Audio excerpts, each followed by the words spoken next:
dari perhatian khusus dari Bapak Presiden Republik Indonesia yang meminta kasus ini dibuka seterang-terangnya.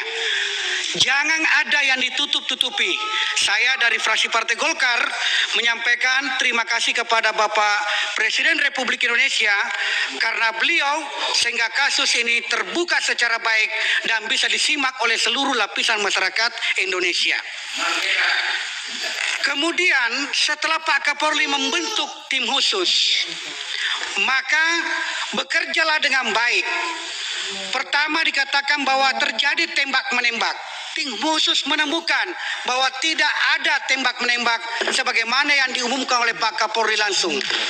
Kemudian ada upaya hari ini, kita bicara lagi hari ini, ada upaya bahwa persoalan ini tembak-menembak ini yang tadinya didasari oleh sebuah tindakan pelecehan seksual dugaannya, Pak Kapolri menyampaikan bahwa tidak ada tindakan pelecehan seksual, tidak ada lagi tembak-menembak, tetapi yang ada adalah ditembak.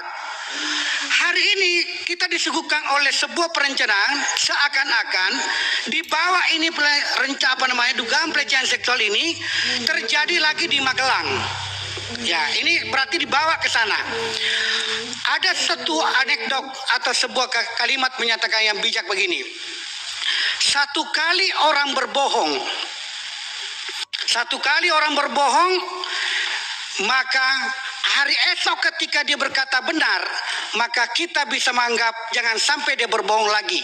Olehnya itu kemarin Kompolnas, LPSK, kemudian Komnas HAM disuguhkan oleh berita awal menyatakan tembak menembak. Semua kena prank.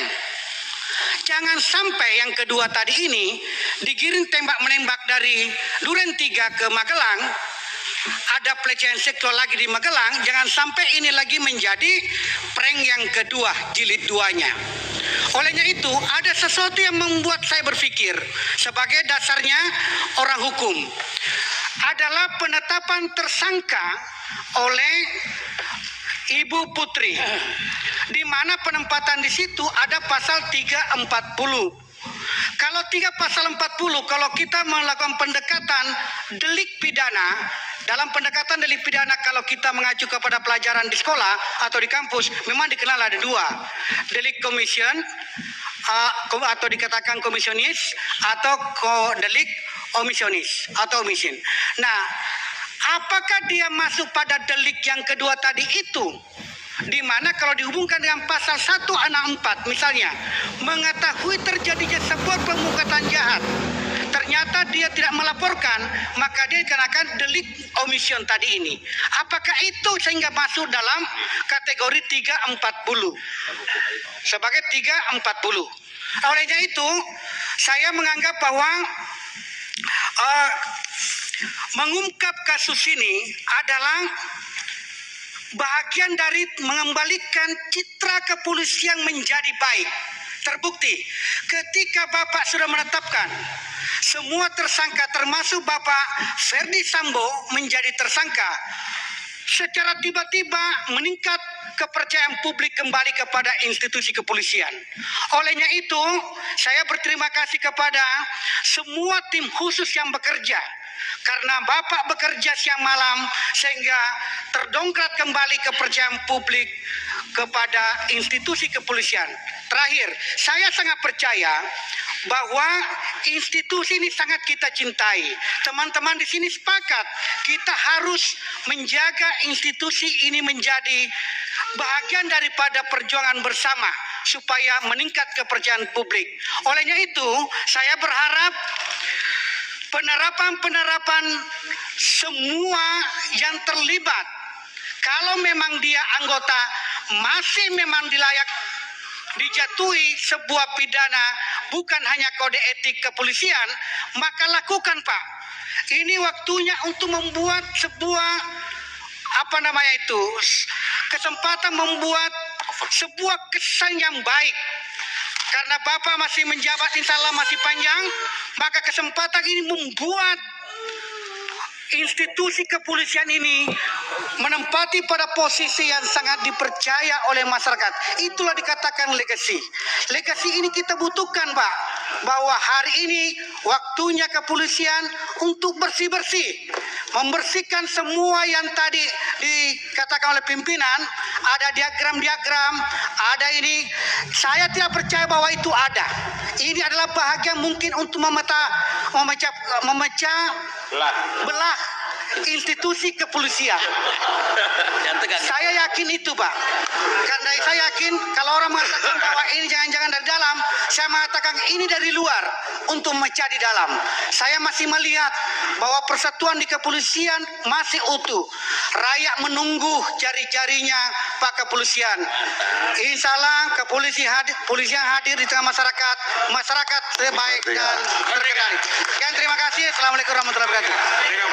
Merdeka. Ya, terima kasih Pak Ansa. Ya, sudah.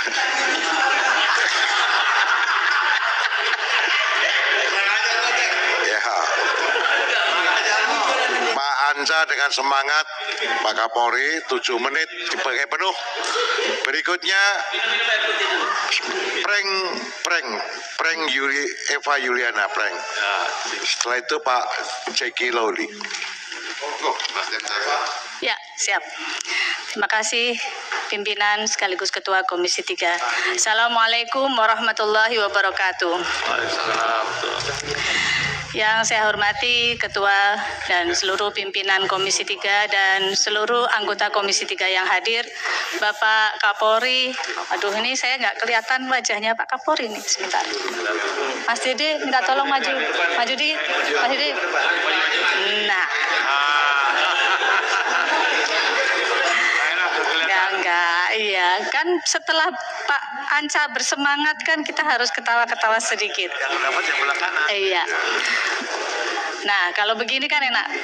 Bapak Kapolri, Pak Wakapolri beserta seluruh jajaran yang hadir dan mungkin ada dari seluruh Polda yang mengikuti RDP pada kesempatan kali ini.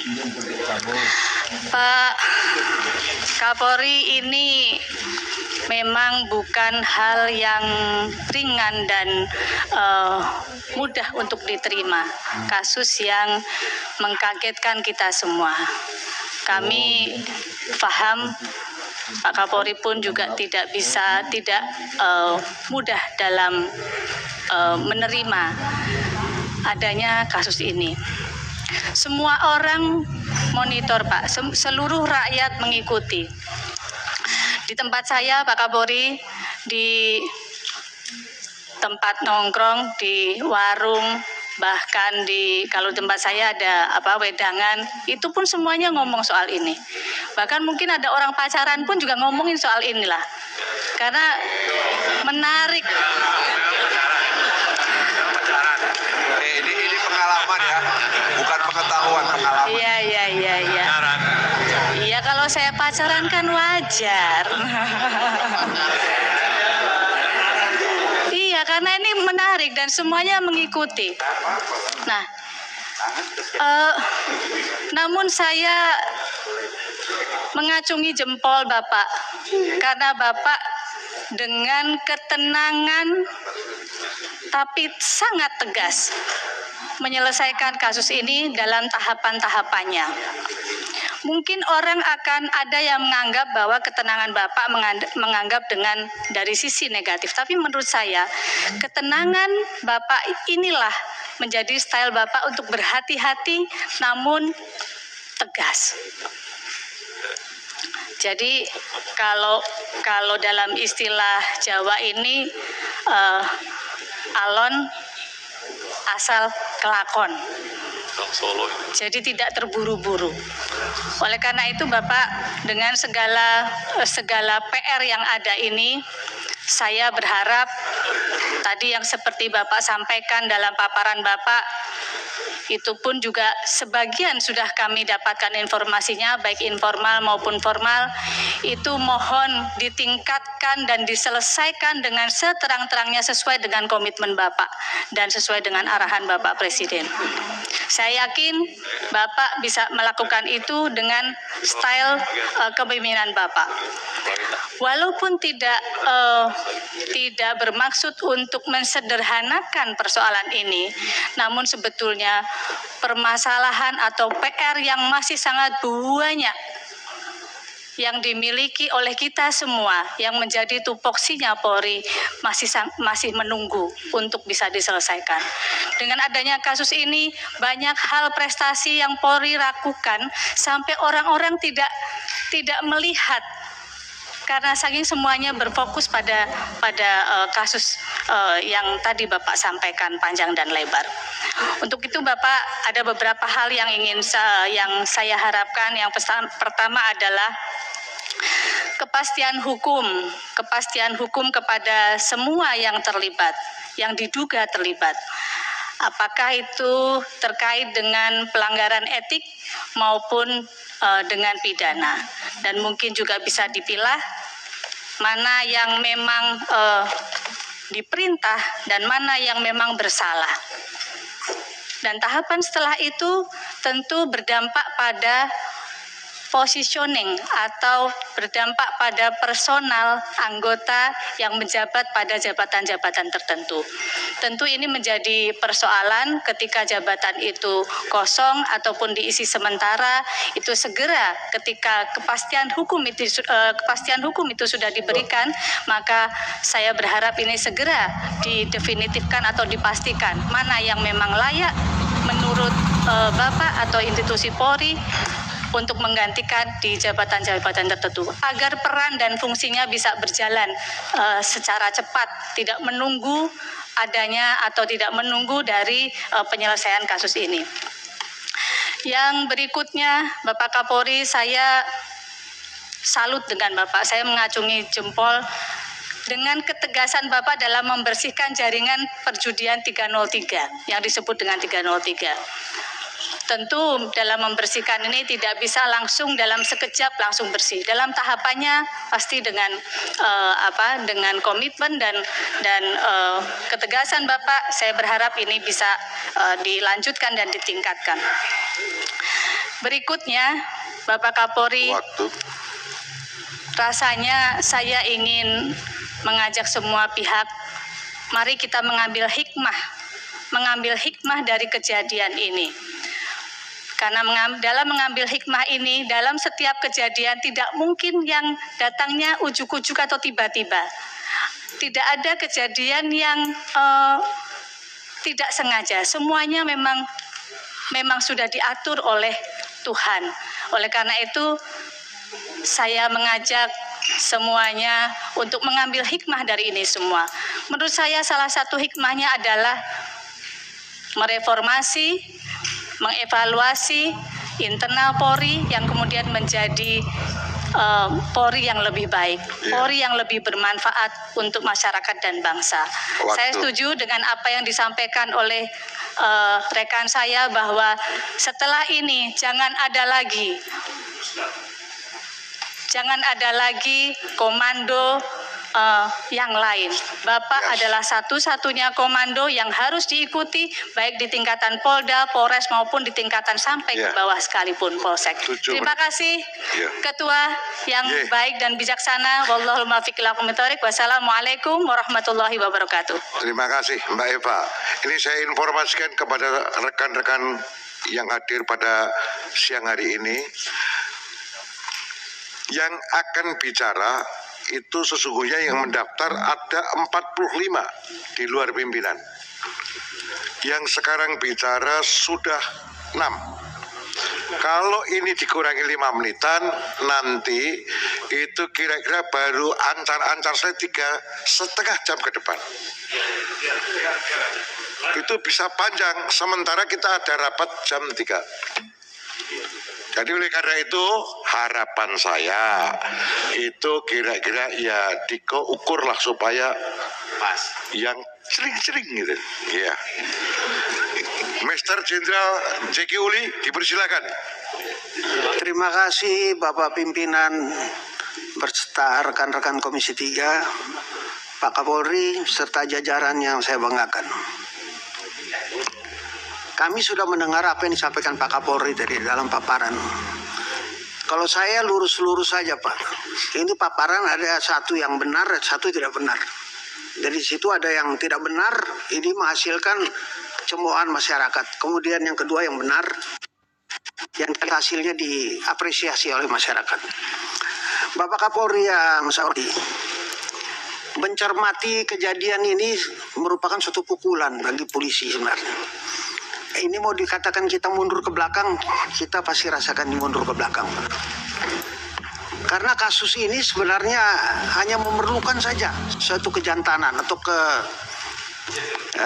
keberanian daripada seseorang yang melakukan kejahatan ini, yang karena ketidaktegasan dia sehingga melibatkan banyak orang jadi korban di sini, Pak. Bohong yang saya lihat di sini, bohongnya tidak masuk di akal, Pak. Saya ketemu anggota Polri nanyakan kasus ini, berbeda-beda cerita, Pak. Semua dalam pendapat masing-masing, Pak. Sebelum Bapak ambil alih sama sekali untuk kasus ini. Sehingga saya mengharapkan pada Bapak Kapolri dalam penunjukan masa kepimpinan perlu juga sekali-sekali perlu dites itu siapa yang calon pimpinan atau psikologi itu, sehingga kita bisa tahu bahwa ini orang benar kerjanya atau tidak. Saya kasih gambaran kecil aja, Pak. Orang dikatakan sniper dari Brimob, Pak. Saya tertawa, Pak. Saya ini 3 tahun jadi instruktur di Pusdik Brimob, Pak. Di Watu Kosek sana, Pak. Jadi kalau lihat begini, ini bohongnya nggak jelas-jelas ini, Pak. Jadi perlu sekali kita adakan seleksi kalau untuk menjadi pimpinan yang betul-betul bisa mewakili kita dalam berkata dan bertindak. Kemudian yang kedua, Pak, saya ingin menyampaikan, Pak, terima kasih, langkah Bapak sudah tepat. Langkah Bapak menyelamatkan Polri ini sudah luar biasa, Pak. Yang perlu sekarang saya masuk, karena semua sudah banyak memberikan masukan. Saya sebagai, semua bilang senior boleh, mau sebagai tidak senior pun kawan juga boleh, saya tidak jadi soal, Pak. Soliditas Polri tolong dijaga, Pak. Soliditas itu sebenarnya apa yang kita lakukan? Profesionalitas. Di sini akan menghasilkan dari soliditas itu akan menghasilkan profesionalitas dan suatu tindakan yang betul-betul sesuai perkataan dan perbuatan, Pak. Jadi kalau kami melihat ini, tolong Pak Kapolri agak sedikit ke dalam, karena soliditas ini yang timbul, ketidaksoliditas yang timbul itu seperti saya katakan tadi, Pak. Ketika kita dihadapi pada 2 cerita, Pak, cerita yang benar yang tidak benar, Pak, ini seluruh anggota Polri juga akan menceritakan yang benar tidak benar, Pak, karena mereka tidak solid, Pak. Untuk itu perlu dibangun, Pak. Bagaimana cara membangun kesoliditas yang di situ? Diantaranya adalah kita perlu menjaga ke dalam, seperti jabatan-jabatan itu perlu, Pak, perlu dilihat, jangan tergantung pada satu orang, Pak. Kalau ada orang Kapolda sampai 5 kali, 4 kali, 3 kali, ya saya rasa perlulah kita pikir yang lain, Pak. Karena orang antre ini, Pak. Karena merasa tidak adil itulah mereka mulai berkicau sudah, Pak. Mereka omong yang tidak benar ini, yang itu, yang dan sebagainya.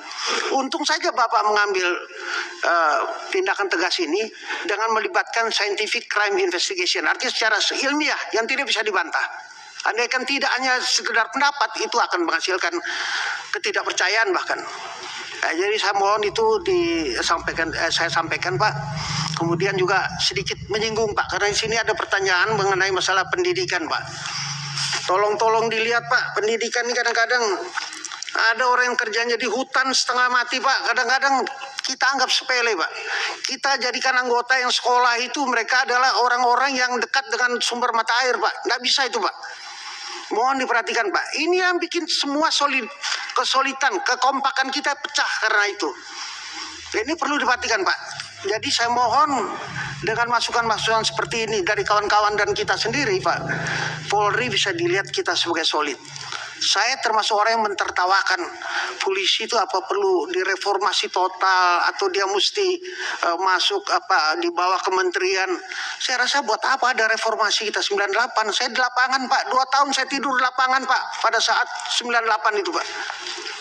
Mahasiswa meneriakkan bagaimana kita harus reformasi negara ini, termasuk Polri, bahkan agenda utama di situ.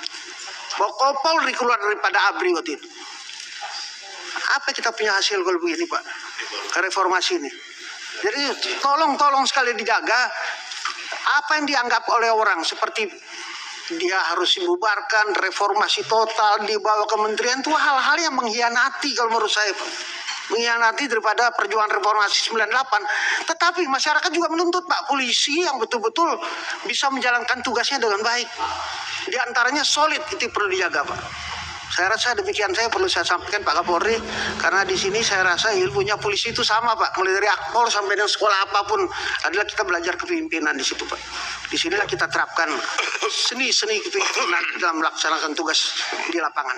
Saya rasa demikian dan terima kasih, dan saya sekali lagi mengucapkan luar biasa langkah yang Bapak ambil, dan saya setuju sekali apa yang sudah dilaksanakan dan kita menghadapkan orang yang tepat untuk di pengadilan. Sekian dan terima kasih.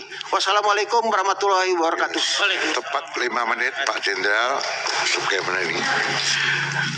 Berikutnya Mas Heru, siap-siap Bapak Trimedia Panjaitan. Terima kasih pimpinan. Assalamualaikum warahmatullahi wabarakatuh. Yang saya hormati pimpinan Komisi 3 dan seluruh anggota Komisi 3 yang hadir.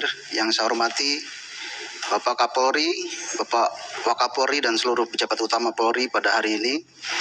Yang pertama tentu saya ingin menyampaikan keprihatinan yang mendalam atas peristiwa yang terjadi pada institusi Polri. Sekaligus saya menyampaikan duka cita yang mendalam kepada keluarga korban Brigadir J yang telah menjadi korban pada peristiwa itu.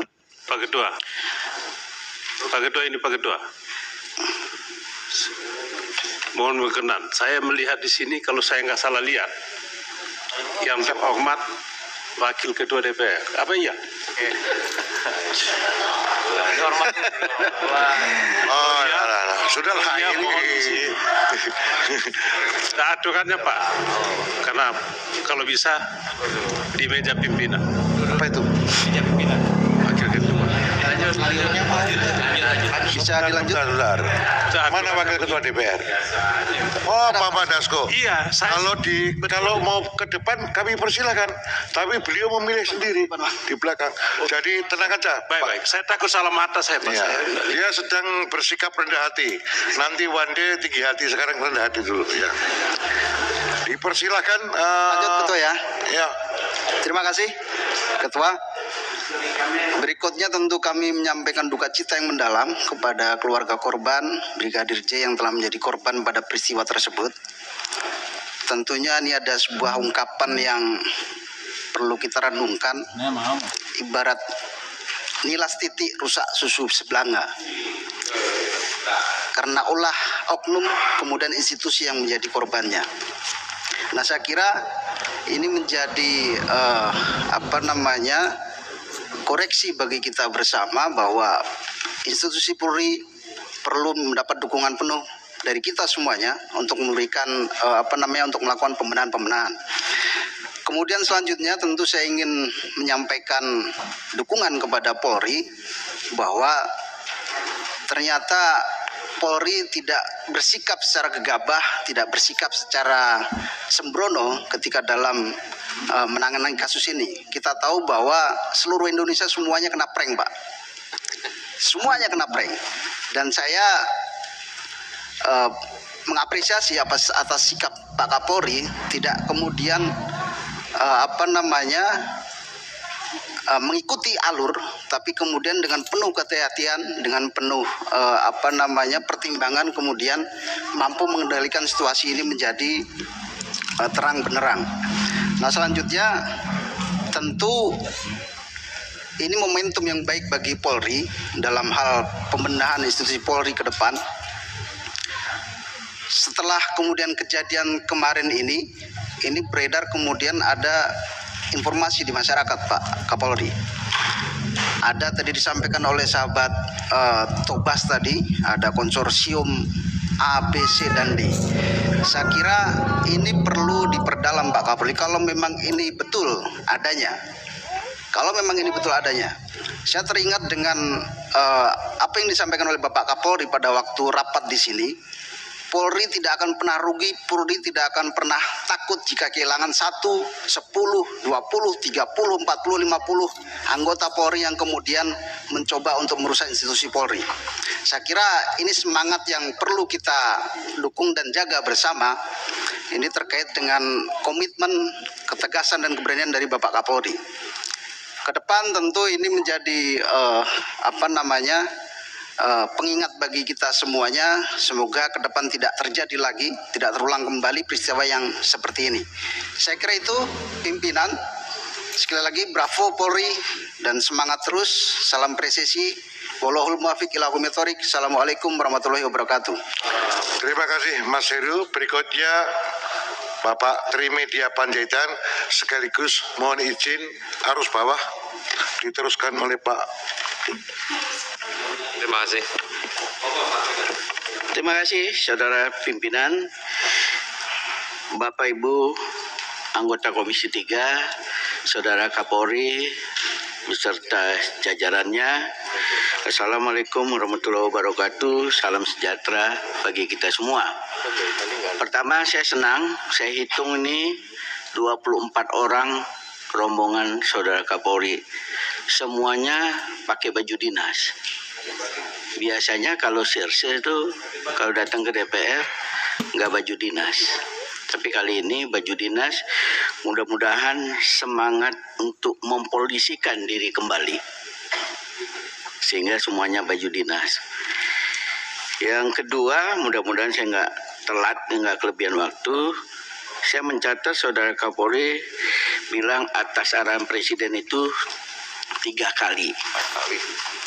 Kelihatan sekali saudara Kapolri sangat dekat dengan Presiden Jokowi. Sehingga disebut 3 kali. Nah, yang ketiga, saya mungkin tidak akan bicara, sudah banyak kawan-kawan bicara soal kasus. Bagi saya kasus ini udah 80-90%. Ya. Tinggal kita menunggu persidangannya nanti. Itu adalah hak dari saudara Kapolri. Menurut saya, apakah mau menyebutkan motif apa tidak. Ya. Sebenarnya disebutkan juga setelah saya tanya kiri kanan muka belakang, nggak ada yang terlalu luar biasa. Karena semakin kita tutup-tutupin, orang semakin penasaran. Kalau nggak ada yang terlalu luar biasa, ya sampaikan aja saudara Kapolri supaya semua terang benderang. Ya. Nah, yang keempat, kan tersangka ada 4 apa 6 tadi saudara Kapolri menyebutkan. Tapi yang saya agak kaget tadi yang kena kode etik kemarin 83, sekarang 97.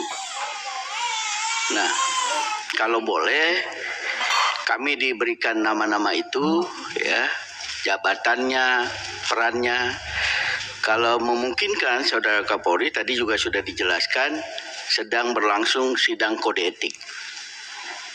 Hemat saya, kalau sudah berlangsung, terutama yang sudah berstatus tersangka itu, seyogianya bisa langsung diputuskan. Dan kalau itu terjadi, saudara Kapolri, ini peristiwa yang langka di tubuh Polri. Biasanya diputus bersalah itu setelah ingkrah kode etiknya. Ya terakhir kan Broto Seno itu yang ramai dibicarakan. Jadi kalau sampai saudara Kapolri memutuskan sebelum masuk persidangan, ya kita makin yakin apa yang ingin dilakukan oleh saudara Kapolri, termasuk tambah terus 97. Saya nggak tahu nih kalau besok tambah lagi ya. Nah 97 ini apa perannya? Ya. Karena saya mendengar di situ juga ada Adi Makayasa. Masih 83 itu. Ada seorang Adi Makayasa yang termasuk. Dan apa peran dia? Itu kan nggak gampang orang jadi Adi Makayasa. Jangan sampai orang yang perannya sedang-sedang saja, tapi digantung sedemikian lama. Karena kalau kita hitung, dalam catatan saya ini peristiwanya 1 bulan 17 hari. Alias 47 hari kalau kata orang Medan. Nah, tolong jangan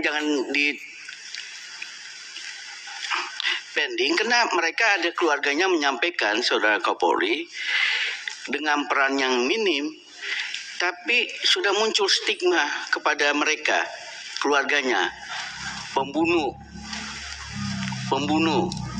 Padahal perannya minim sekali.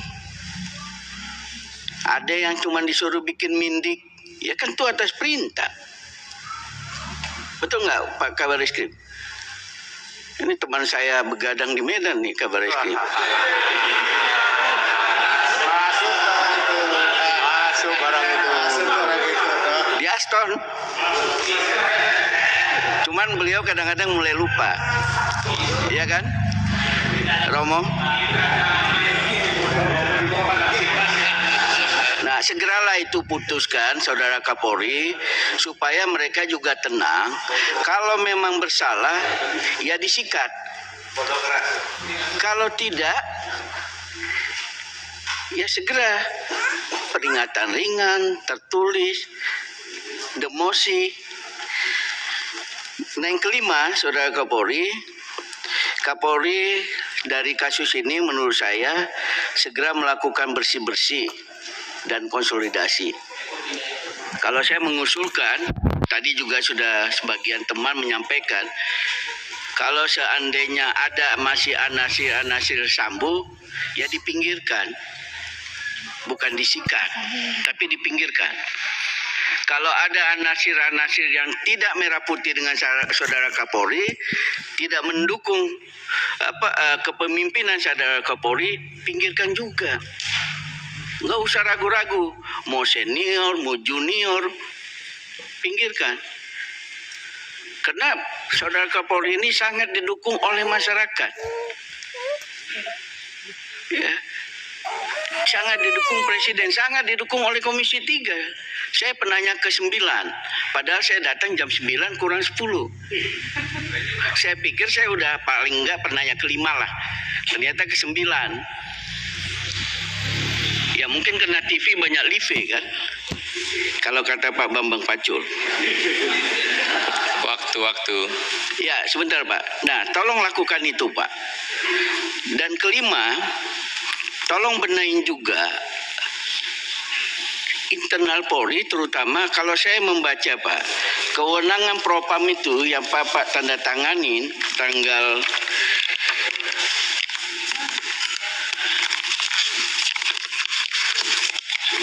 peraturan polisi nomor 7 itu Pak, terlalu luas kewenangannya. Evaluasi lah ini. Ya, walaupun ini Juni baru ditanda tangan ya. Dan dia yang menyelidik, dia yang memutus. Kalau orangnya tepat, bagus. Ternyata orang yang ada di situ nggak tepat. Termasuk juga Serse. Apakah sudah benar? Karena seringkali sekarang kita melihat Bareskrim semua perkara di daerah ditarik. Kemudian posisi Karwasidik itu. Nah, soal-soal seperti itu dibenahi, Pak. Supaya kita kembali amanat pasal 30 ayat 4 Undang-Undang Dasar 45. Kepolisian Negara Republik Indonesia sebagai alat negara yang menjaga keamanan dan ketertiban masyarakat, bertugas melindungi loh yang pertama, mengayomi, melayani masyarakat serta menegakkan hukum. Menegakkan hukum itu bagian ketiga, Saudara Kapolri, bukan bagian pertama. Nah, supaya itu, dan itu kemudian diterjemahkan dengan Undang-Undang Nomor 2. Itu yang kita harapkan. Kita mendukung kepemimpinan Saudara Kapolri, tapi harus tegas. Karena ada kritik dari masyarakat juga, leadership yang harus kita tonjolkan, ya, dan bisa menggrip. Sehingga ini blessing in disguise menurut saya bagi Saudara Kapolri untuk melakukan konsolidasi. Dan menurut saya maksimum Oktober ini harus sudah selesai. Karena 2023 Polri sudah harus mempersiapkan pengamanan pemilu, Pilek dan Pilpres yang baru pertama kali kita buat secara serentak. Dan itu yang harus dilakukan. Kembalilah Polri kepada jati diri. Supaya saya beruntung, Saudara Kapolri, saya baru jadi anggota DPR pada saat Undang-Undang Nomor 2 2022. Dulu Pak Logan Siagian yang mewakili Polri pembahasan undang-undang itu, dan itu tonggak sejarah sebagaimana disampaikan oleh kawan-kawan terdahulu. Kembali kepada jati diri. Jadi intinya reformasi dan reposisi Polri supaya makin dicintai oleh masyarakat. Terima kasih saudara pimpinan. Wabillahi taufiq wa hidayah. Wassalamualaikum warahmatullahi wabarakatuh. Merdeka. Terima kasih Pak Artrimed, karena saya sementara menggantikan Pak Ketua yang lagi ke belakang. Tadi menarik antara Pak Kabar Eskrim dengan Pak Artrimed. Emang benar Pak begadang bersama Pak? Sebelum ke Pak Rudi Marsud, saya hanya dua. Yang pertama, tuntutan masyarakat Pak Kapolri, seorang tersangka Ferdi Sambo belum dilihatkan ke publik selama di Brimob. Yang kedua, revolusi mental secara menyeluruh dari atas sampai ke bawah segera Bapak lakukan untuk kepentingan institusi besar kepolisian Republik Indonesia. Terima kasih, Pak Rudi. Terima kasih pimpinan. Assalamualaikum warahmatullahi wabarakatuh. Selamat siang pimpinan beserta dengan seluruh rekan-rekan Komisi 3 yang kami banggakan, Pak Kapolri beserta dengan seluruh jajaran. Mudah-mudahan selalu sehat Pak, kuat menghadapi semua ujian dan cobaan ini. Pertama, saya ingin menyampaikan Pak, berkaitan dengan Polri secara peranata sosial dan hukum ini adalah sebagai entitas negeri, entitas bangsa ini penting sekali bagi negara. Mengapa Pak? Karena diberikan tugas dan kewenangan yang luar biasa. Tidak hanya untuk melindungi, tetapi juga dalam mengayomi masyarakat dan seluruh lingkungannya. Ini adalah peranata sosial ini Pak.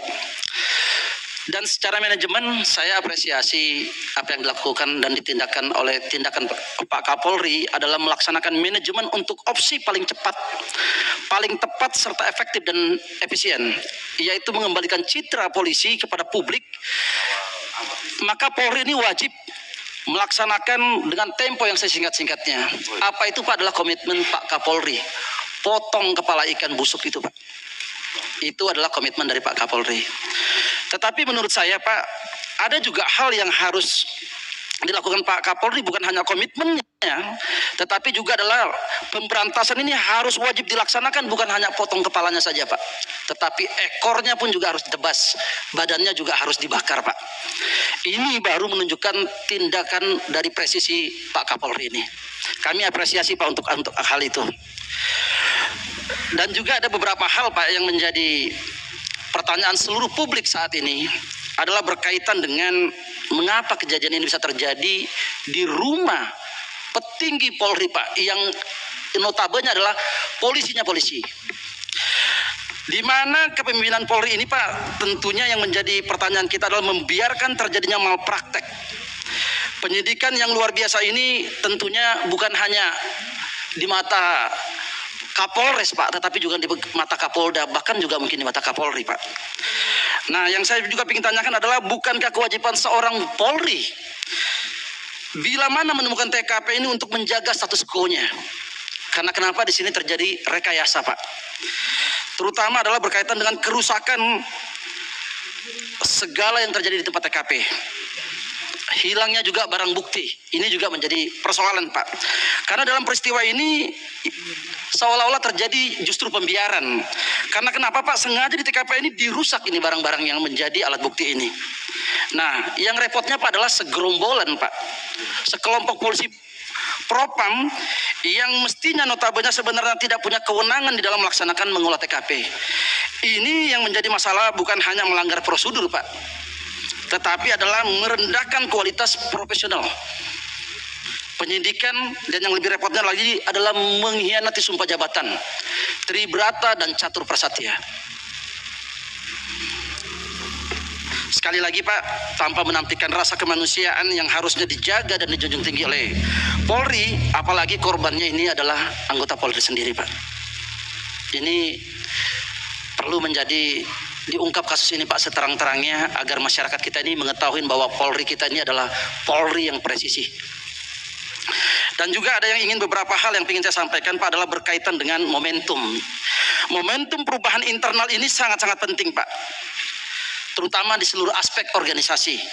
Karena kenapa?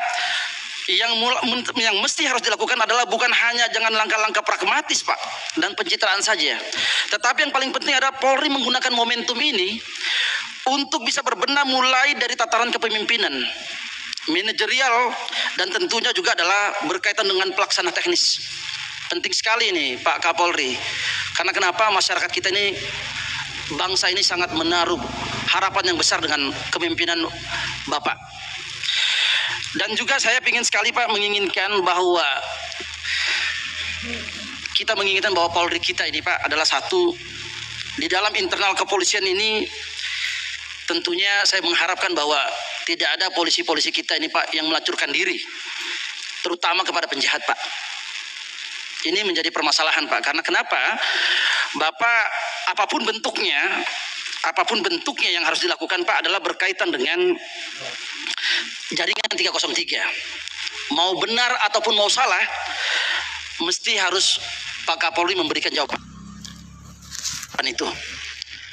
Mau benar ataupun mau salah Pak. Yang kedua adalah berkaitan jika di dalam kegiatan ini ternyata memang ada kesalahan, maka harus ditindak. Apapun jabatannya Pak, apakah itu pejabat tinggi, Kapolda, Kapolres Pak, ini harus Pak dilakukan ini. Dan yang paling utama adalah mengusut berkaitan dengan TPPU-nya Pak. Yang berikutnya saya juga mengharapkan sekali bahwa polisi ini harus berdaulat pada hukum dan kewenangannya. Jangan sampai kewenangannya ini Pak digadaikan, kewenangan Polri kita ini. Dan yang paling repot adalah berkaitan dengan justru kejahatan ini yang berdaulat untuk mengeksploitasi kewenangan daripada Polri. Sekali lagi Pak Kapolri, potong kepala ikan busuk ini yang menjadi slogan Bapak, masyarakat kita sangat menunggu daripada tindak tanduk Pak Kapolri. Akhirul kalam, wallahu muwaffiq ila aqwamit thariq. Wassalamualaikum warahmatullahi wabarakatuh. Baik, San. Perpanjang dulu pimpinan. Terima kasih. Saya perpanjang dulu ya. Sampai jam berapa nih? Jam 3 lah ketua, langsung aja. Jam 1. Jam 3 ketua. Saya perpanjang dulu sampai 13.30 ya. Terima kasih pimpinan. Assalamualaikum warahmatullahi wabarakatuh. Pimpinan Komisi 3, rekan-rekan Komisi 3, Pak Kapolri, Pak Wakapolri beserta jajaran Polri yang pada malam ini, pada siang ini lengkap sekali. Sudah banyak yang ditanyakan oleh kawan-kawan Bapak. Mungkin karena pertanyaan ini, saya juga untuk mempersingkat waktu tidak mau mengulang-ulang lagi. Saya hanya tadi kebetulan saya mau bertanya, sudah ditanya oleh Pak Jeki, sampaikan oleh Pak Jeki. Saya juga belajar dari pengalaman ini Pak. Ini suatu kejadian yang rasanya unbelievable, tidak bisa dipercaya Pak. Seorang bintang 2 bisa melakukan hal seperti itu. Jadi saya mendukung sekali apa yang diusulkan Pak Jeki tadi. Mungkin karena Bapak kan kalau mau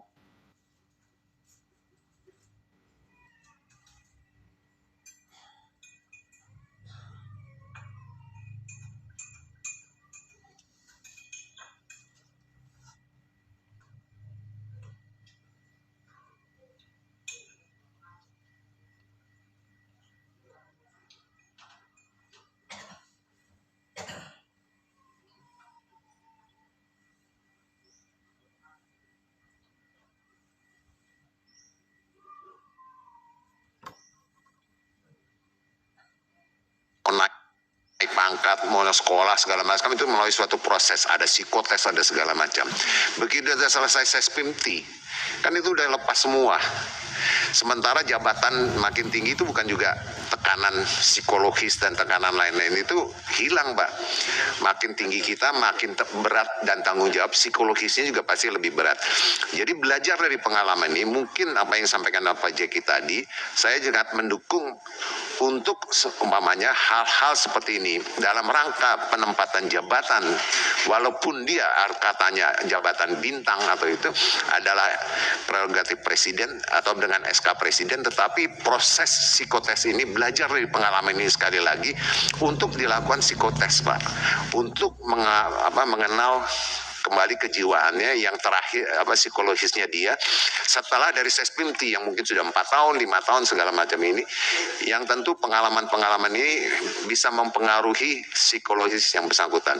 Karena ini suatu kejadian yang unbelievable, Pak, tidak bisa dipercaya, Pak, seorang bintang 2 bisa melakukan hal seperti itu. Ya, atau kita kalau orang di lapangan atau ngomong itu nggak usah sampai begitulah kalau mau melakukan seperti itu. Ya, jadi itu aja Pak Kapolri titipan saya, pesan saya, dan lebih kurangnya saya mohon maaf. Bila taufik hidayah. Wassalamualaikum warahmatullahi wabarakatuh. Terima kasih, Bintang. Ini Pak Iksan, harusnya yang grogi ini Pak Kapolri loh. Cuman Pak Iksan ikutan grogi jadinya. Pak Dipo.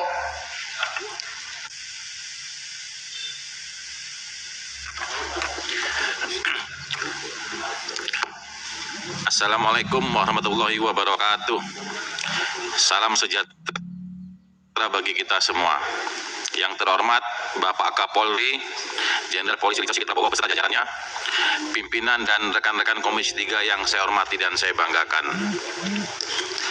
Sebelumnya saya ingin memberikan apresiasi yang tinggi kepada Bapak Kapolri dan jajarannya, tim sus, Kabar Reskrim, dan semua pihak yang begitu responsif dan mengambil resiko dalam mengungkapkan kasus pembunuhan Brigadir J ini. Sehingga bisa terungkap terang benderang, karena kasus ini harus diakui telah meruntuhkan kepercayaan masyarakat terhadap institusi Polri. Semoga dengan terungkapnya kasus ini, institusi Polri bisa kembali mendapat kepercayaan dan simpati dari masyarakat. Pada kesempatan ini ada beberapa pertanyaan dan penekanan yang ingin saya sampaikan kepada Bapak Kapolri. Pertama, tentang anggota Polri yang terlibat di luar 5 tersangka yang katanya akan segera dilimpahkan berkasnya ke Kejaksaan akhir pekan ini. Seperti kita ketahui bersama, setidaknya sudah ada 35 anggota Polri lebih yang terbukti melakukan pelanggaran etik terkait kasus pembunuhan Brigadir J ini di rumah dinas Irjen Verdi Sambo. Mereka dinilai melakukan obstruction of justice, upaya menghalangi proses hukum. Kita yang berusia 56 tahun ke bawah atau produktif tinggal 71%. 29% lagi tidak produktif. Pertanyaannya bagaimana mengisi ini? Nah, lalu kita bicara lagi tentang cara mengisinya. Pikiran saya adalah, ini Pak Nanang di sana, mohon maaf ini urusan Anda. Ialah soal jumlah personil BRIMOB kita 47.369 personil. Yang kita butuhkan adalah BRIMOB yang gagah dan kuat dengan usia 35 tahun. Berarti kalau sudah lewat situ, saya minta itu dibuatkan Babin Kamtipnas agar diisi ruang-ruang publik yang paling jauh, karena kita masih kekurangan 46.068 personil agar satu desa satu babin. Kalau yang tadi itu dari BRIMOB paling 12.315, masih kurang 33.000 sekian. Karena itu saya minta Pak Kapolri agar wajah Polri tadi yang kita ceritakan di atas ini ternyata juga sampai ke tingkat bawah, agar biaya mereka itu jangan lagi 1.365.000, 1.365.000, tapi kasih 5 juta, Pak. Kenapa kalau 5 juta? 5 juta kali 84.635, saya hitung itu 423 miliar. Padahal anggaran kita nanti mungkin menembus 117 triliun. Berapa cuman itu dibandingkan tadi teman-teman Babin Kamtipnas itu. Nah, oleh karena itu saya ingin katakan pimpinan, saya tidak ingin mengatakan ini kok melebar sekali. Tapi ini soalnya adalah soal polisi dari atas sampai ke bawah, mumpung kesempatan ini. Terakhir, karena hari ini menurut saya telah selesai ini masalah ini dari segi hukum. Karena itu tentu saya sebagai pribadi di Komisi 3 ingin menyampaikan permintaan maaf kepada masyarakat yang mungkin menuduh Komisi 3 lambat bicara. Bukan. Selain sedang reses, kami sangat hati-hati tentang kasus ini. Dan kami tahu kalau penyidikan sedang berlangsung, tidak boleh diintervensi agar penyidikan itu berlangsung. Dan hari ini kita menyampaikannya dan kita dengarkan. Karena itu saya ingin meminta kepada Kapolri di akhir ucapan saya ini, mungkin Pak Kapolri, sebuah kata maaf kepada masyarakat, bukan kepada kita, kepada masyarakat di ruang ini, akan memberikan sebuah kesempatan baru bagi instansi Polri untuk memulihkan kepercayaan, untuk merapikan kembali internal organisasi, dan yang terpenting untuk menjamin tegaknya hukum yang seadil-adilnya dalam kasus ini. Saya melihat ada banyak sekali efek dan dampak yang datang bertubi-tubi pada instansi Polri pasca kejadian ini. Jika memang saat ini kita harus melihat langit malam yang sedikit lebih gelap akibat banyak bintang-bintang yang berjatuhan dan menjauhi dari orbitnya, tak masalah. Sebab kita masih punya hari esok yang diterangi oleh satu bintang besar bernama matahari, dan matahari itu saudara Kapolri. Tetaplah berpancarkan sinarmu agar kami semua dapat melihat Polri yang presisi. Salam presisi untuk Anda. Terima kasih pimpinan. Ikan sepat, ikan gabus 15.18 sampai dengan 15.31. Jadi Diko nanti saya masukkan dalam grup, dihitung sendiri. Gitu. Berikut Pak JP, siap-siap. Sarifudin Sudik. Baik, terima kasih Ketua. Assalamualaikum warahmatullahi wabarakatuh. Di depan saya ini ada HP saya pakai stopwatch nih Pak Ketua. Sehingga saya yakin tidak lebih dari 5 menit. Ya. Yang saya hormati Pak Kapolri dan juga jajaran, saya agak menahan diri Pak untuk memberi apresiasi kepada Bapak. Karena dari tadi saya lihat semua mengapresiasi. Kenapa saya harus menahan diri? Karena kerja-kerja yang Bapak lakukan untuk menuntaskan kasus Brigadir Joshua ini masih belum selesai, Pak Listio Sigit. Keluarga perlu keadilan, Pak. Keluarga Joshua tentu saja. Karena itu kita masih menunggu, Pak, kerja-kerja yang dilakukan oleh Pak Kapolri. Saya hakul yakin bahwa apa yang Bapak lakukan itu sudah on the track, Pak. Buktinya dari mana? Buktinya adalah dari ketika kasus ini mencuat, itu berbagai survei menunjukkan, ini tentu persepsi Pak ya, persepsi publik, itu sangat drastis turun Pak. Tapi begitu Pak Kapolri membentuk tim sus, kemudian melakukan beberapa hal ya, yang kemudian menetapkan FS sebagai tersangka, mulai Pak kepercayaan publik mulai naik. Artinya apa? Publik itu melihat Pak Listio Sigit dan jajaran tentu saja itu bekerja secara sungguh-sungguh terhadap kasus yang sekarang menjadi trending topik gitu. Saya perlu terima kasih kepada Allah Subhanahu wa taala, Pak. Tuhan Yang Maha Esa melalui tangan Pak Presiden Jokowi yang meminta secara terus-menerus, saya hitung 4 kali, Pak, meminta agar kasus ini dibuka secara transparan, jangan lagi ada yang tutup-tutupi, jangan lagi ada yang direkayasa, kemudian juga lewat tangan-tangan netizen, karena saya yakin kalau itu tidak diramaikan, saya tidak tahu, Pak, nasib kasus ini apakah akan lurus seperti yang sekarang ini, termasuk juga kepada Pak Kapolri tentu saja. Kalau Pak Kapolri tidak tegas, tentu juga kasus ini tidak akan berjalan seperti semestinya. Saya tidak bicara kasus yang sudah diungkap oleh banyak orang. Ada 2 hal Pak yang ingin saya sampaikan. Polisi ini era reformasi adalah institusi yang sangat powerful Pak. Dia mengurusi orang dari mulai orang lahir sampai orang mati diurusin oleh polisi. Bisa berurusan dengan polisi gitu. Jadi benar-benar powerful ya, sehingga seorang Kapolri tentu saja punya kekuasaan yang besar karena dia mengemban institusi yang sangat powerful. Ada yang mengingatkan Pak Listio Sigit bahwa power itu tentu korup, Pak. Apalagi kalau powernya itu tidak diawasi, Pak. Buktinya ya kasus ini, Kadipropam, polisinya polisi. Bagaimana kalau nggak ada yang ngawasi, kalau Kadipropamnya yang melakukan itu.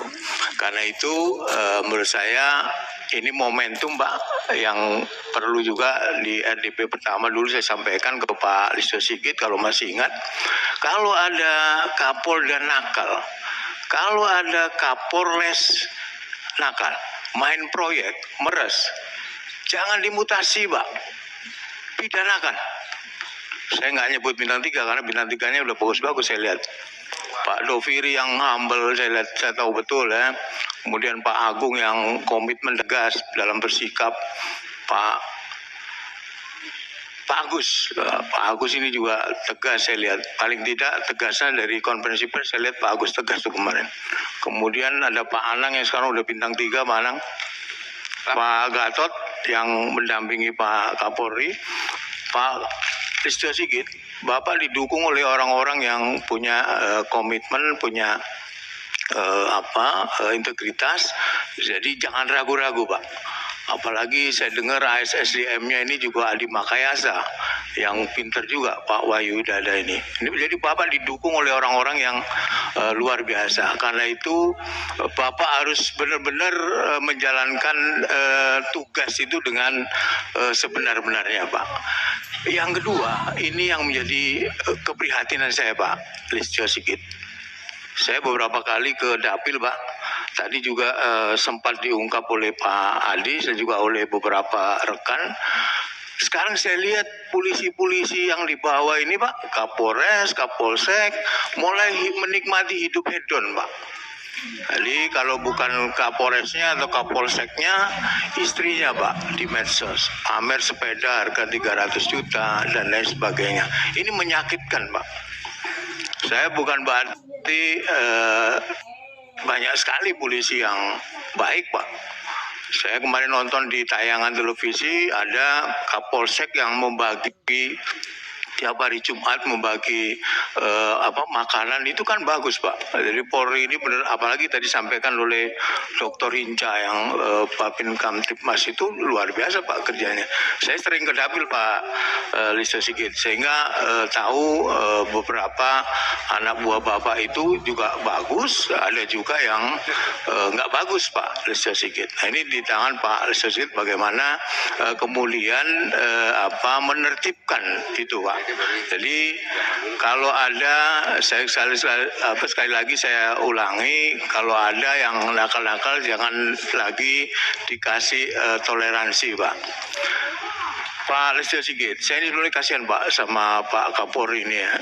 Banyak sekali yang menuntut Pak Kapolri ini melaksanakan, menjalankan roda organisasi secara merit system. Jadi menempatkan orang itu jangan like and dislike. Tadi saya dengar banyak sekali. Karena itu teman-teman di sini juga, mari kita dukung Kapolri untuk tidak diintervensi. Apakah itu nitip ataupun yang lain gitu, kita dukung. Nah, kalau kita mendukung Pak Kapolri menjalankan fungsinya tanpa, saya yakin banyak intervensi Pak Listio Sigit. Meskipun saya kadang-kadang dengar juga, tapi tidak mesti dari sini, Pak, ya, maksud saya bisa juga dari luar.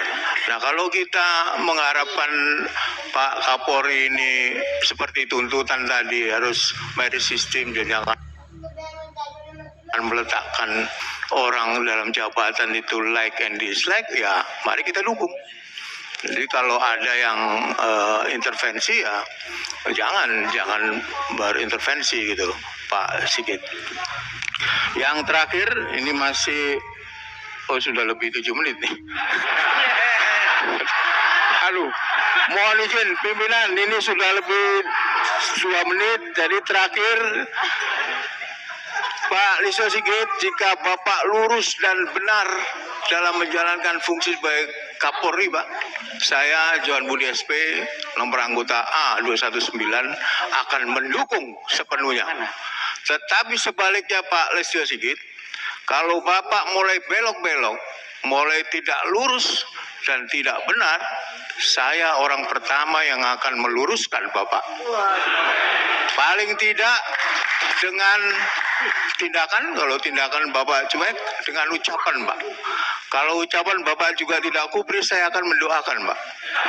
Semoga Tuhan Yang Maha Esa memberi keberanian kepada Pak Alistia Sigit sehingga jadi lebih 4 menit, bukan 2 menit. Salah di kau. Mr. Suding, dipersilakan.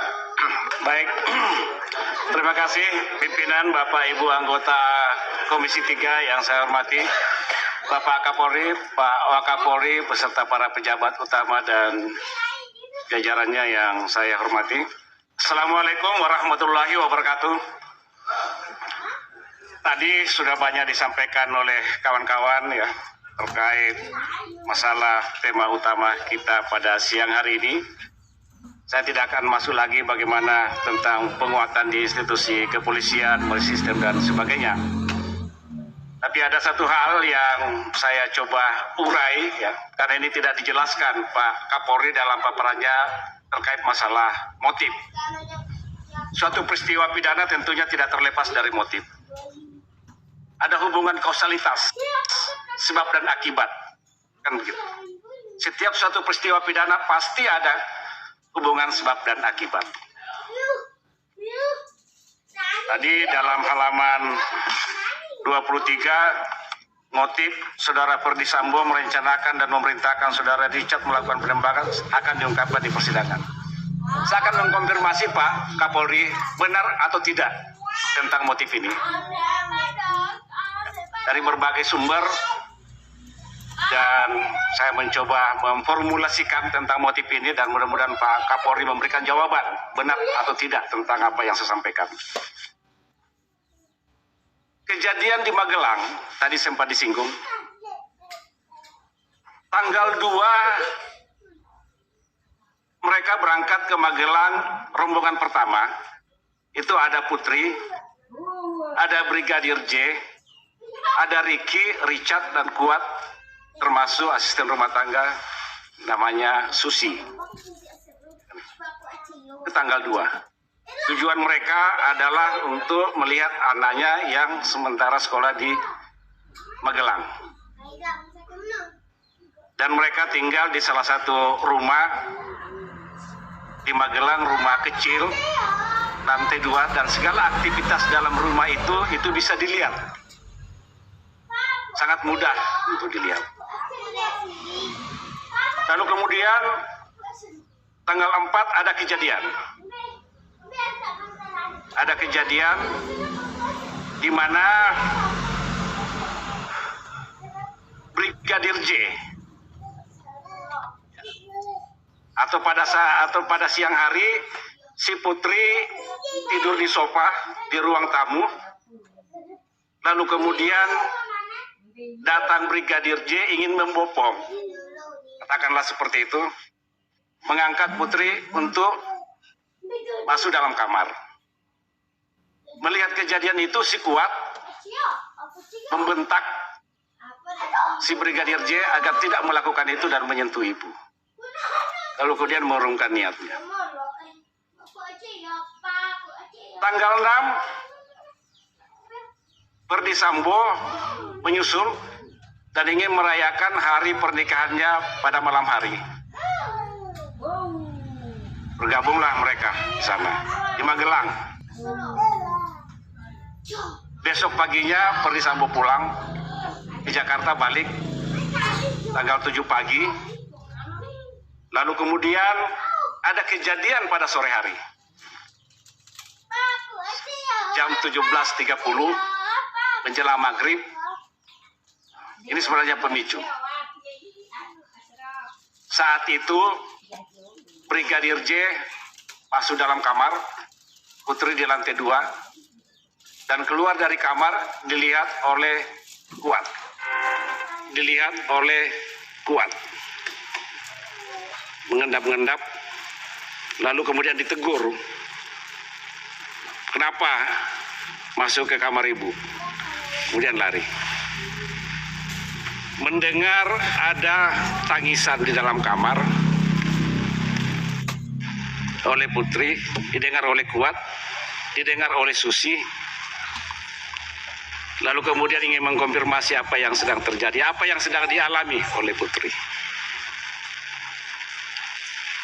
Lalu kemudian Kuat menyarankan ke Ibu agar kejadian ini dilaporkan ke Perdi Sambo. Malam harinya jam 11 malam Putri melaporkan apa yang dialami ya, pada sore hari itu ke Sambo lewat telepon.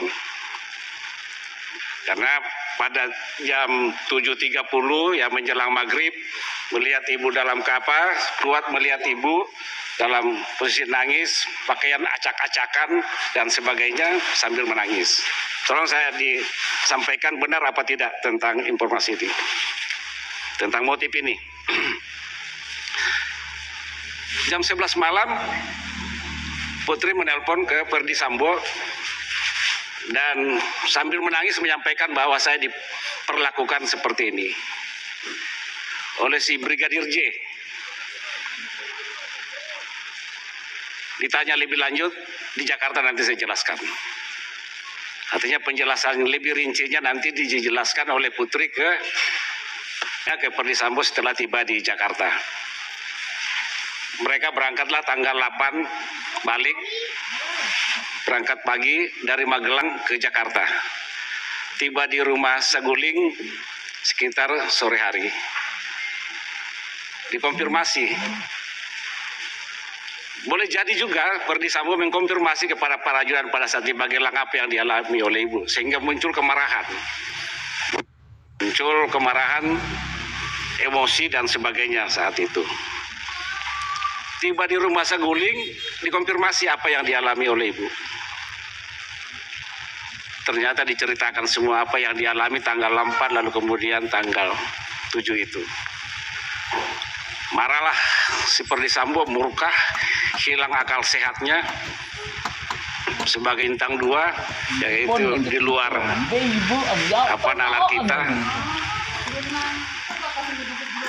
Diajaklah mereka ke Duren 3.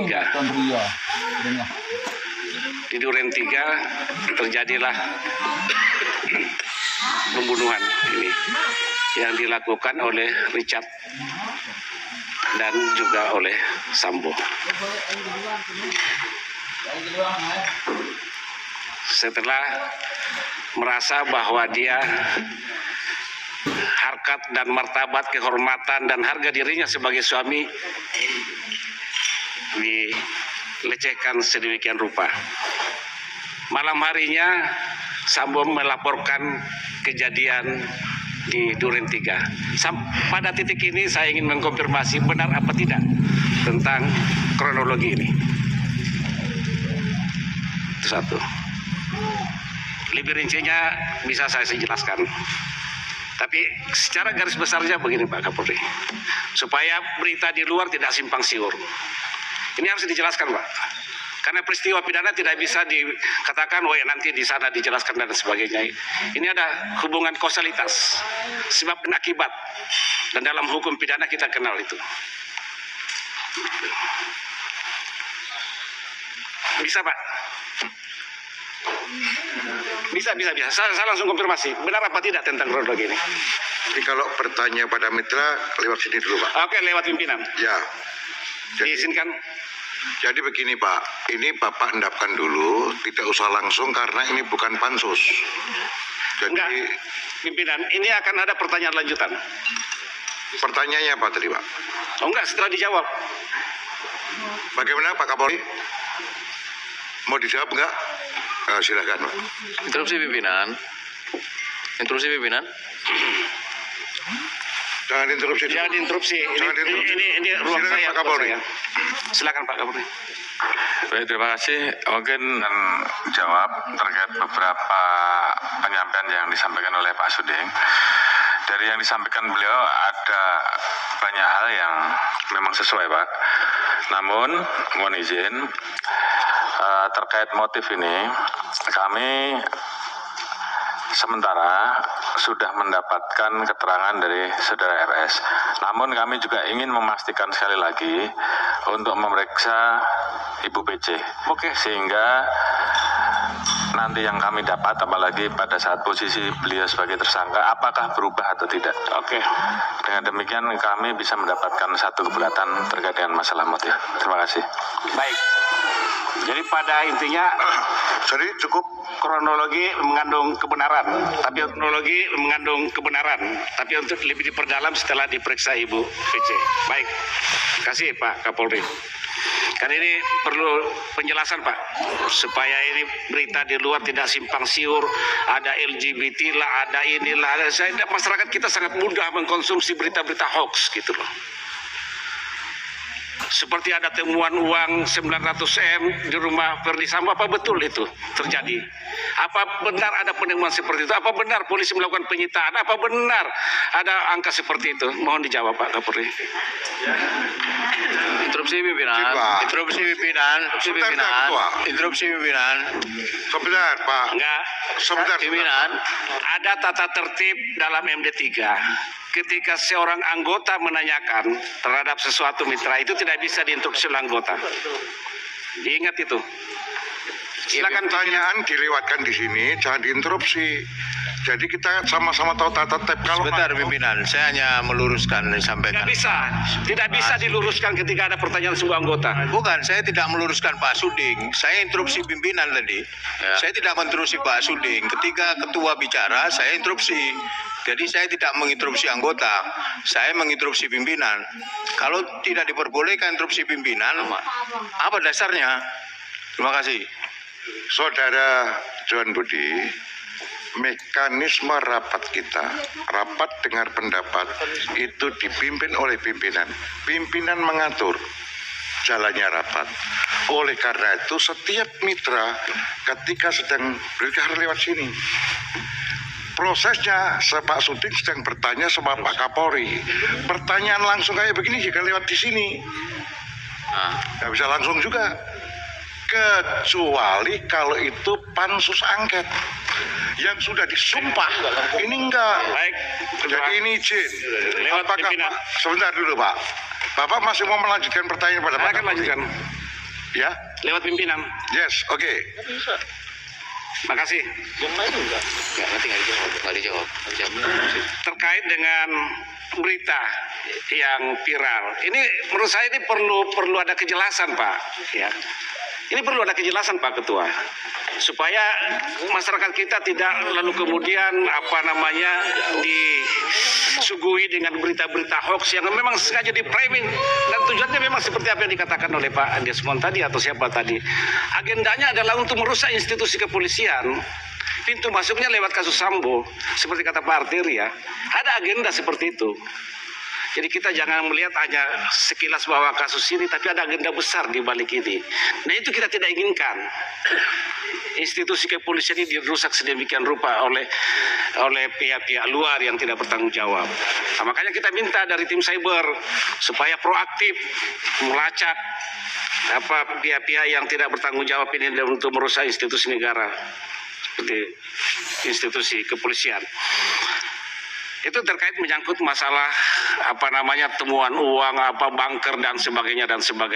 Saya minta juga penjelasan dari Pak Kapolri tentang hal ini karena ini menyangkut ini viral dan ini juga merusak institusi. Seakan-akan ini institusi kepolisian pengumpul duit haram apa segala macam. Ini kan arahnya ke sana Pak Ketua. Berita-berita seperti itu, ya kan. Itu selanjutnya Pak Kapolri. Dalam proses penanganan kasus ini ya, memang kita juga tidak bisa melepaskan ada suatu kesan yang muncul di masyarakat. Padahal kita inginkan bahwa institusi kepolisian ini ada satu garis komando. Tidak boleh ada faksi-faksi dalam satu institusi. Ya kan begitu.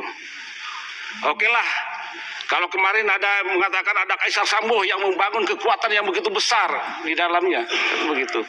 Tapi sedapat mungkin ini tidak terjadi gitu loh. Ini harus akhirnya hanya ada satu matahari di institusi kepolisian, Pak Kapolri yang dipimpin oleh Pak Listio Sigit. Sehingga kesan bahwa ini tidak solid di institusi kepolisian dalam hal penanganan suatu kasus dan sebagainya ini tidak terjadi lagi. Ini yang kita harapkan seperti itu, Pak. Ya. Saya kira ini yang sudah berapa menit, Pak? Jangan sampai ini enggak.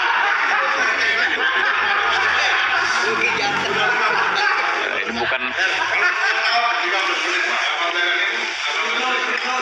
Baik, sementara itu Pak Kapolri. Ya. Assalamualaikum warahmatullahi wabarakatuh. Terima kasih Pak Suding. Nah, ini penanya ke nomor 30, Pak. Ini penanya yang terhormat.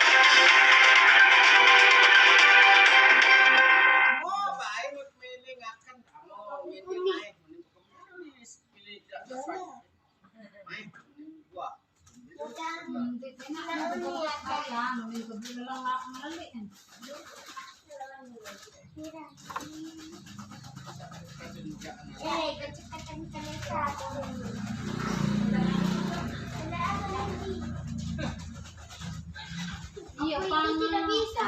Panas nanti. Panas. Iya, nomor oh, iya, mari panas.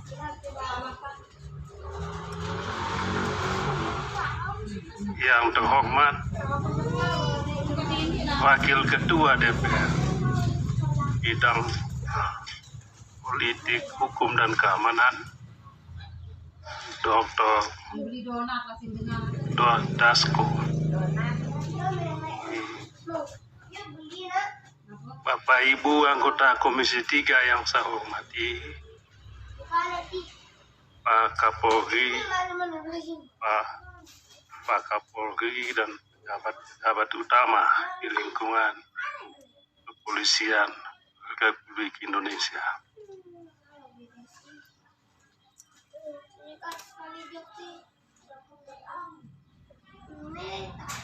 Kami menyampaikan rasa duka mendalam, ikut berduka atas meninggalnya Brigadir Yosua. Semoga beliau mendapat tempat di sisinya dan keluarga yang ditinggalkan mendapatkan ketabahan dan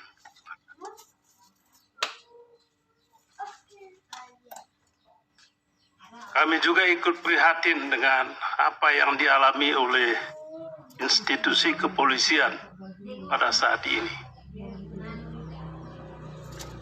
Peristiwa yang tidak pernah kita duga muncul di saat begitu tinggi trust publik kepada lembaga ini.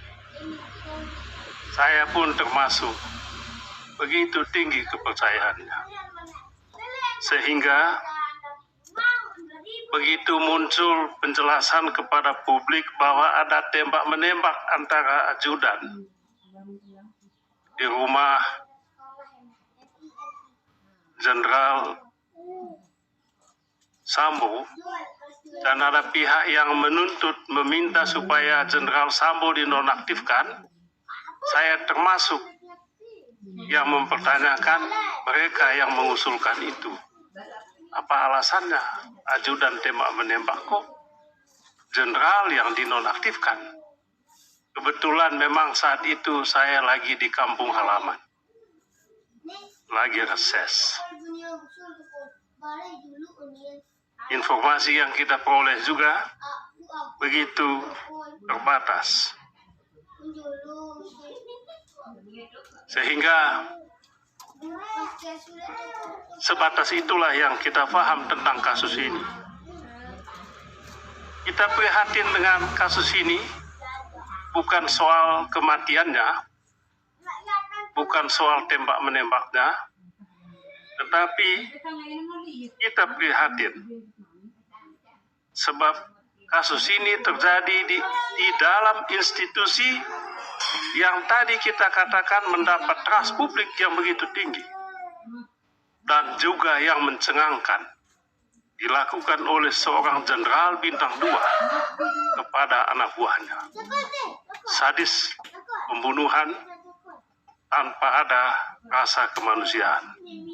Saya tidak melihat dan mempersoalkan motifnya, apapun motifnya. Tapi ini adalah pembunuhan yang begitu kejam.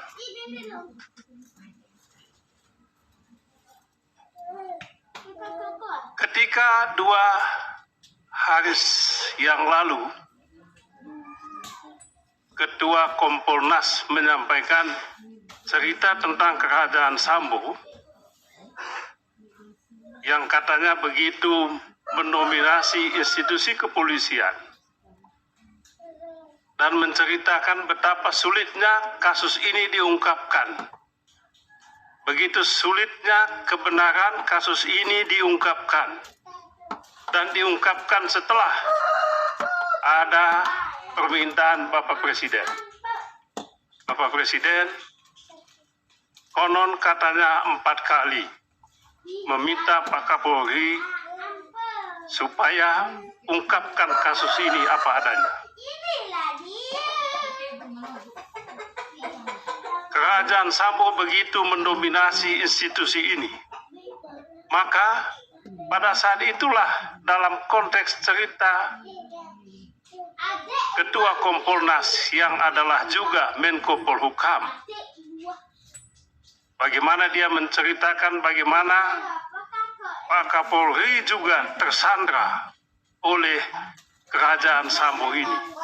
Maka saat itulah saya mengusulkan, sekali lagi dalam konteks cerita beliau,